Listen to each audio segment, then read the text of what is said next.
Welcome back and thanks for staying with us. Continuing the news now, is Jamaica able to achieve its climate change goals by 2030? Well, there are signs this evening that those goals could be stalled by the Caribbean's inability to make full use of climate funds. However, the United Kingdom is using a £2.7 million project to help the region reduce climate risks.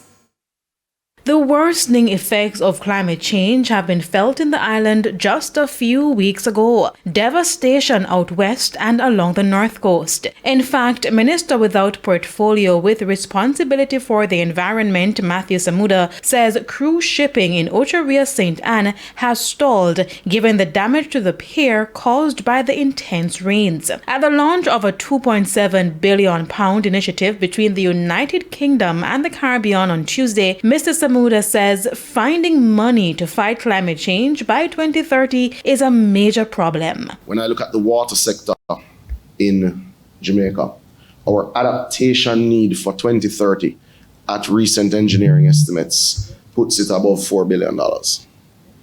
Just the adaptation for water. That's not a seawall, it's not housing, that's not in the education sector, that's not climate smart agriculture. But there is a bigger issue that could spell trouble for the Caribbean on a whole. What is more frightening than the unavailability of the funds to us in the Caribbean is the fact that even if the funds were available with our current capacity limitations, we wouldn't be able to spend it. Meaning there are resource constraints and a lack of technical expertise when it comes to creating some projects to adapt to and control the effects of climate change in the region. Now the UK, through its Small Island Developing States Capacity and Resilience SIDAR program, is hoping to change the narrative. SIDAR is an innovative program that seeks to inter alia achieve two broad objectives.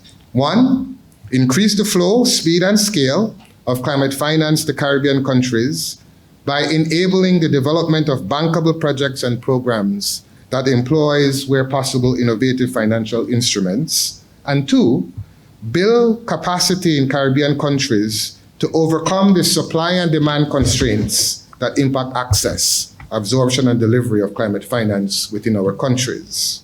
The project will be rolled out in 7 Caribbean countries, including Jamaica, over a 3-year period. It's a promise made during the Climate Change Conference COP26 in 2021 and will be managed by the Caribbean Community Climate Change Center 5Cs. So we're using every opportunity we can to nudge changes in the way the global system functions so that SIDS find it easier to navigate funding options from GCF, GEF, AF, the World Bank, and even the CDB right here in this region.